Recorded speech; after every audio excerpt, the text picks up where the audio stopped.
नमस्कार दोस्तों, मैं देश दीपक अपने YouTube चैनल एजुकेशन विद देश दीपक के साथ एक बार फिर आपके सामने हाजिर हूँ।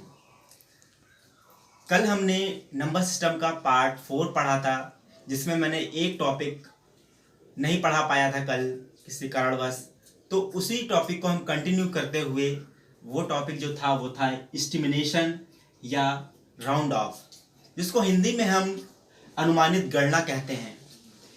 ये जो टॉपिक है ये थोड़ा सा बच्चों के लिए टफ होता है, तो प्लीज़ इसको ध्यान से समझिएगा और मैं पूरी कोशिश करूँगा कि आप सबको ये टॉपिक समझा पाऊँ। चलिए स्टार्ट करते हैं। अनुमानित गणना, एक एग्जाम्पल यहाँ पे मैं लेता हूँ और उन तीनों एग्जाम्पल को ध्यान से समझिएगा। क्या एग्जाम्पल है वो? यहाँ पे मैंने एक रेंज ले ली 10, 20,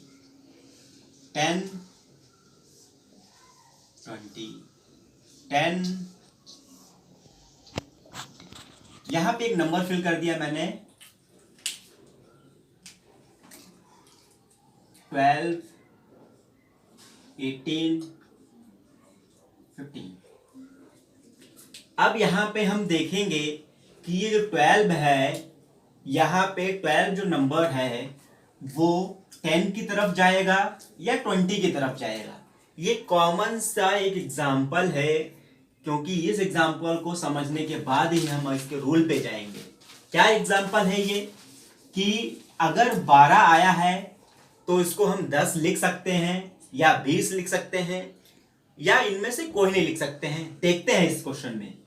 तो जो भी नंबर होगा उसमें हम वंस डिजिट, क्योंकि ये 2 डिजिट है, वंस टेंस, तो टेंस तक डिजिट गया है, इसलिए इससे एक पहले डिजिट को हम 5 से कंपेयर करेंगे, 5 से कंपेयर करेंगे। कैसे करेंगे? Compare with 5। इसमें देखते हैं पहला डिजिट है 2। अब 2 जो है वो 5 से छोटा है, ये सभी को पता है और यहां पे दिख भी रहा है। तो 2 जब भी 5 से कोई संख्या छोटी होती है तो उसको हम एस्टिमेट करके राउंड ऑफ फिगर 10 ले लेते हैं। फिर से समझाने की कोशिश करता हूं यहां पे कि अगर कोई भी नंबर जिसको हम एस्टिमेट कर रहे हैं उसके आगे वाली प्लेस 5 से छोटी होती है तो हम उसको 10 ले लेते हैं यहां पे। ठीक है, अगर 10 तक है तो 10। वही नेक्स्ट डिजिट पे देखते हैं, यहां पे संख्या 8 जो है वो 5 से बड़ी है, इसलिए हम इसको 20 ले लेंगे। और अगर ये 5 के बराबर है, तीसरी संख्या देखेंगे ये 5 के बराबर है, तो जब भी 5 के बराबर होगी तब भी हम उसकी आगे वाला नंबर 10 ले लेंगे, आगे वाला 10 प्लेस ले लेंगे। यानी यहां से हमें क्लियर हुआ क्या कि कोई भी संख्या जिसको हम एस्टिमेट कर रहे हैं उसके आगे वाला प्लेस 5 से छोटा है तो हम उसको जो संख्या दी है वही ले लेते हैं, और अगर वो 5 से बड़ी है या 5 है तो उसकी नेक्स्ट वाली संख्या ले लेते हैं। अभी ये एग्जांपल और ज्यादा क्लियर हो जाएगा जब हम इसके रूल पे आएंगे। क्या रूल है इसके 3 रूल आते हैं। क्वेश्चन 3 प्रकार के आता है। नियरेस्ट टेंस, यानी टेंस के नियरेस्ट इसको एस्टिमेट करिए। नियरेस्ट 100, यानी 100 के करीब, 100 के करीब इसको राउंड ऑफ करिए या एस्टिमेट कीजिए। नियरेस्ट 1000 के करीब इसको एस्टिमेट करिए या राउंड ऑफ करिए। एस्टिमेट करने का एक और एग्जांपल हम देते हैं। जैसे यहां पे मैंने लिख लिया है 10.2। अब इसको हमें राउंड ऑफ फिगर में लिखना है। कैसे लिखना है? राउंड ऑफ फिगर में। तो राउंड ऑफ फिगर में हम इसको 10 मान के चलते हैं। और क्यों 10 मान के चलते हैं? क्योंकि यहां का जो वंस प्लेस है वो 5 अंक से कम है। क्लियर हुई बात? नेक्स्ट अगर यही एक एग्जांपल ले लेते हैं 10.8, तो इसको हम एस्टिमेट करके लिख लेते हैं ये 11 है। क्यों? क्योंकि इसका वंस प्लेस जो है वो 5 से बड़ा है। एक एग्जांपल और ले, यहां पे मैंने एक एग्जांपल ले रखा है जो लिखा है 8292। अब बारी बारी से इन तीनों को हम कैसे एस्टिमेट करते हैं तीनों से, आइए सीखते हैं। यहाँ पे पहले लिखा है नियरेस्ट टेंस, तो पहले हम इसको इस एग्जांपल को प्लेस दे देते हैं। ये वंस हो जाएगा, ये टेंस हो जाएगा, ये 100 और ये 1000। और यहां पे लिखा है नियरेस्ट टेंस। नियरेस्ट टेंस, तो टेंस वाली वैल्यू देखेंगे हम। टेंस में है ये, टेंस तक आया है 92। अब इसको राउंड ऑफ करना है, तो मैंने बोला कि टेंस पे क्या है 9, टेंस के एक आगे वाली प्लेस यानी उससे पहले वाली प्लेस, टेंस से पहले वाली प्लेस को एस्टिमेट करेंगे और उससे कंपेयर करेंगे। किससे कंपेयर करेंगे? कंपेयर विद 5, 5 को मानकर ही, 5 को हमने यहां पे बेस माना है, 5 को बेस माना है, इससे ही कंपेयर करेंगे। और किसको करेंगे? जो भी यहां पे क्वेश्चन पूछा जाए, नियरेस्ट टेंस पूछा है तो टेंस से जो पहली वैल्यू होगी उसको कंपेयर करेंगे। तो टेंस से पहले वैल्यू क्या है? वो है 2। टेंस से पहले वैल्यू क्या है? 2। और 2 जो है वो 5 से छोटा है। 2 जो है वो 5 से छोटा है। इसका मतलब क्या हुआ? यहां जो एस्टिमेट होगा, एस्टिमेट होके आंसर आएगा वो क्या आएगा? 82। अच्छा, जिसको एस्टिमेट नहीं कर रहे हैं ना, उसको ऐसा ही एज इट इज उतार लेंगे, जैसा लिखा वैसा ही उतार लेंगे। तो यहां 82 को एस्टिमेट कर नहीं रहे थे तो इसको हमने ऐसे उतार लिया। उसके बाद आता है 9। अच्छा, 9 को 9 इसलिए उतारा क्यों? क्योंकि ये 5 से छोटा था। और उसके आगे जो भी हो, जितने भी नंबर होंगे उतने जीरो बढ़ा दिए जाएंगे। उसके आगे जितने भी नंबर हैं उतने जीरो बढ़ा दिए जाएंगे। याद रखिए, अगर ये 6 होता, मान लेते हैं अगर ये 6 होता तो ये क्या हो गया? 5 से बड़ा हो गया। ये 5 से बड़ा हो गया। तो इस कंडीशन में क्या होगा कि 82 और जिसको एस्टिमेट कर रहे हैं उसके आगे वाला एक डिजिट आ जाएगा। आगे वाला डिजिट मतलब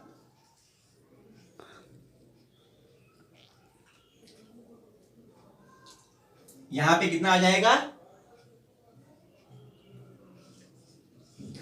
300। क्यों? क्योंकि हम एस्टिमेट कर रहे हैं 96 को। 96 को अगर एस्टिमेट करेंगे तो आएगा 100 और 100 का एक कैरी यहां पे 1 और ये 300 हो जाएगा।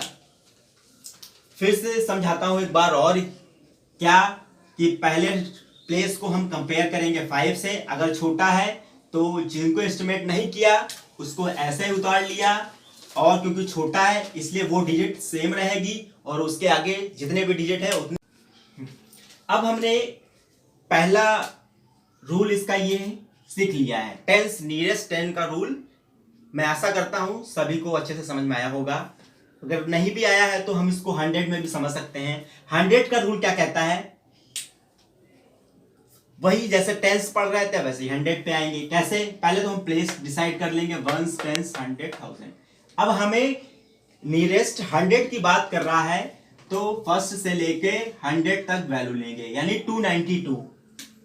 अब मैंने क्या कहा कि जो 100 की बात कर रहा है तो 100 से एक पहले प्लेस को चेक करेंगे।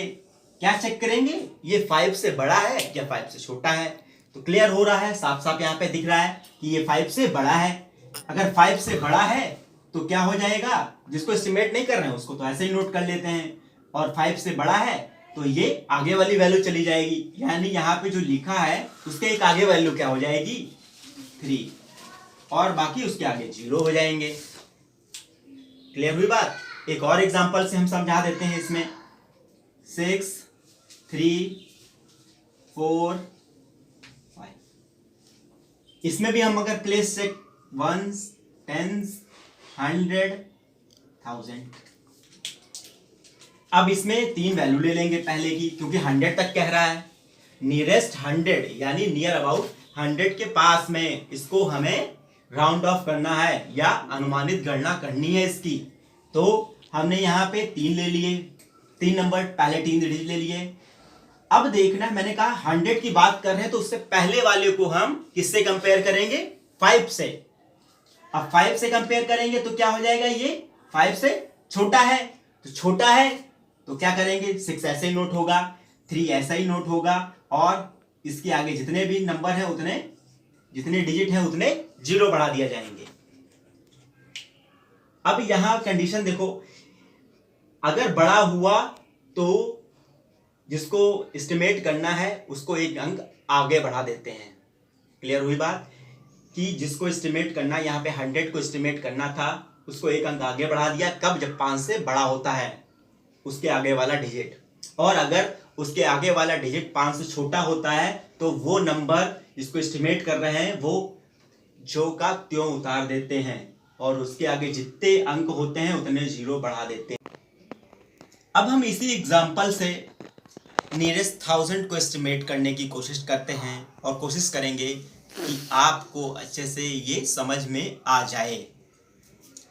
बच्चों, ये क्वेश्चन करवाने के बाद आप लोग खुद घर में प्रैक्टिस करिए, जिससे कि अच्छे से समझ में आए। मैथ जो है वो प्रैक्टिस मांगती है। जब तक आप उसको एक क्वेश्चन को 5 से 6 बार नहीं लगाएंगे तब तक कोई भी टीचर कितना भी समझा ले वो इतनी जल्दी समझ में नहीं आने वाला है। तो practice is more important in math. तो यहाँ पे देखते हैं नियरेस्ट 1000 को एस्टिमेट करना है। अब 1000 को करना है मतलब पूरी वैल्यू आ गई। क्लियर? 1000 को करना है तो पूरी वैल्यू आ गई, 1s 10s 100 1000। अब किसको एस्टिमेट करना है? इसको। तो मैंने कहा जिसको एस्टिमेट करते हैं उसको एक पहली वैल्यू, उससे पहले वैल्यू क्या है? उससे पहली वैल्यू हमारे पास है 2। 2 को कंपेयर किससे करेंगे? 5 से। किससे कंपेयर करेंगे? 5 से। तो कंपेयर करने के बाद देखते हैं 5 बड़ा है, किससे बड़ा है? 2 से। 5 इज ग्रेटर देन 2, और अगर बड़ा है तो क्या करते हैं हम? 8, और उसके आगे जितने भी नंबर होते हैं उसको किससे शो करते हैं? 0 से। ये बात क्लियर हो जानी चाहिए। जिसको एस्टिमेट कर रहे हैं सिर्फ उसी को लिखा जाएगा एज इट इज, और उसके बाद जितने डिजिट होते हैं सारे 0 हो जाएंगे। इसी में एक एग्जांपल और लेते हैं हम, 8 9 9 3। इसमें देखते हैं कि हम 1000 को नियरेस्ट 1000 एस्टिमेट कर रहे हैं तो पूरा डिजिट लिया जाएगा, और इसको कंपेयर करेंगे किससे? 5 से। देखते हैं, जैसे कंपेयर करेंगे 5 से पता चल जाएगा कि हमें ये 9 बड़ा है। बड़ा है तो क्या हुआ? उससे पहला वाला डिजिट में 1 जुड़ जाएगा, 1 आगे बढ़ जाता है, और उसके बाद जितने डिजिट होते हैं सारे में 0 हो जाते हैं। क्लियर हुई बात? अब यहाँ पे हमने 2 क्वेश्चन ले रखे हैं, एक प्लस का है एक माइनस का है। इसको हमें एस्टिमेट करना है कैसे? General rule. अब कुछ बच्चे सोच रहे होंगे जनरल रूल क्या है सर? देखिए जनरल रूल क्या है कि यहाँ पे सेल्फ एस्टिमेशन करना है। सेल्फ एस्टिमेशन का मतलब जो भी संख्या है आप उसको 100 भी एस्टिमेट कर सकते हैं, 1000 में भी कर सकते हैं, 10s में भी कर सकते हैं, जो आपके लिए सुटेबल हो, जिससे आप जल्दी प्लस या माइनस कर सकें। तो यहाँ पे हम देखिए क्वेश्चन करेंगे और आप समझिए इसको कैसे होता है। तो यहाँ पे 1s 10s 100 1000 तक हमने ले रखा है। हमें क्योंकि रूल पड़ा है कि 1000 तक ही एस्टिमेट कर सकेंगे, तो हम 1000 को एस्टिमेट करने की कोशिश करते हैं। तो जिसको एस्टिमेट करते हैं उसके आगे वाले अंक को कंपेयर करते हैं किससे? 5 से। अब जैसे ही कंपेयर किया तो हमें पता चला ये 5 से बड़ा है।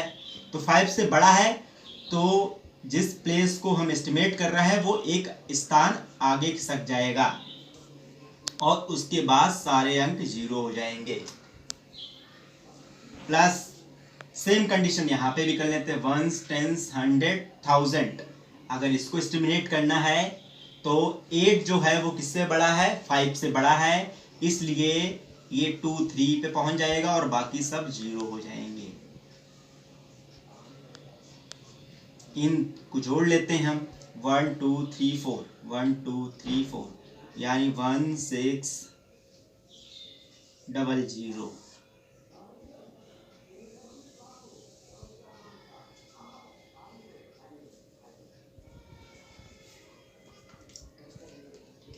यहां पे जो आंसर आएगा वो क्या हो जाएगा, 16,000। अब माइनस पे आते हैं।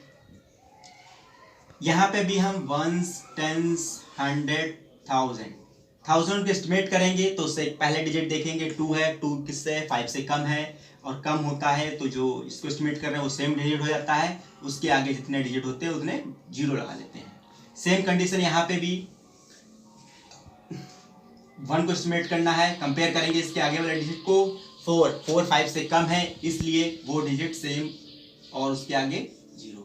28 माइनस 21 या 28,000 माइनस 21,000 हो जाएगा 7,000।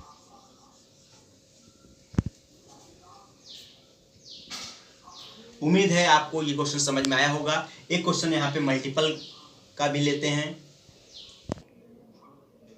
यहाँ पे हमने क्वेश्चन ले रखा है 632 मल्टीप्लाई बाई 765। इस क्वेश्चन में देखेंगे, पहले तो हमें इसे एस्टिमेट करना है जनरल रूल से। मैंने बोला जनरल रूल क्या होता है, सेल्फ एस्टिमेशन, यानी खुद से एस्टिमेट कर सकते हैं आप, टेंस में भी कर सकते हैं, 100 में भी, 1000 में भी।